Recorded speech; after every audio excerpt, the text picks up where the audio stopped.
Samantala, puspusa na ang ginagawang paghahanda ng iba't ibang ahensya ng gobyerno at lokal na pamahalaan bilang paghahanda sa nalalapit na Undas 2025. Si Julian Bunag una sa balita.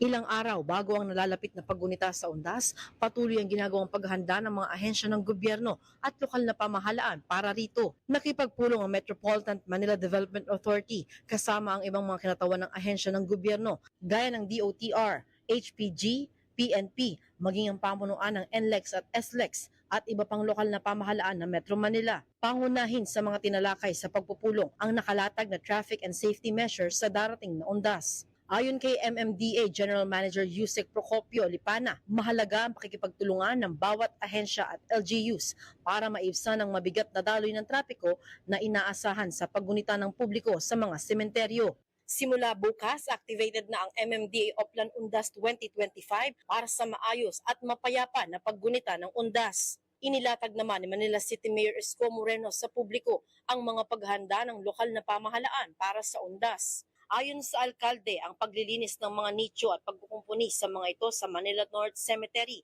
ay hanggang sa October 27 na lang. Habang bukas aniya ang sementeryo mula alas 5 ng umaga hanggang alas 9 ng gabi simula sa October 29 hanggang November 2. Hindi na rin pinahihintulutan ang pagpasok ng mga sasakyan sa nasabing mga araw, habang babalik naman ito sa regular na serbisyo sa November 3. Sa South Cemetery naman, sa October 26 ang pinakahuling araw ng paglilinis ng mga nicho at pagkukumpuni sa mga ito. Habang hindi na pinahihintulutan ang pagpasok ng anumang uri ng mga sasakyan sa South Cemetery, ang lahat ng mga uri ng sasakyan kabilang na ang mga e-bike, trike at bisikleta, maging ang scooter o motorsiklo. Patuloy naman ang paalala ni Mayor Isko Moreno sa mga magsisipunta sa mga sementeryo.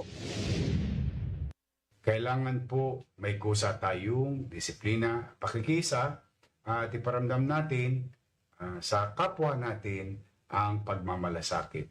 Maging vigilant sa lahat ng oras, bantayan ang ating mga menor de edad. Nauuna sa mga balitang totoo at laging bago, Julian Bunag, Alaunas sa Balita ng Congress TV.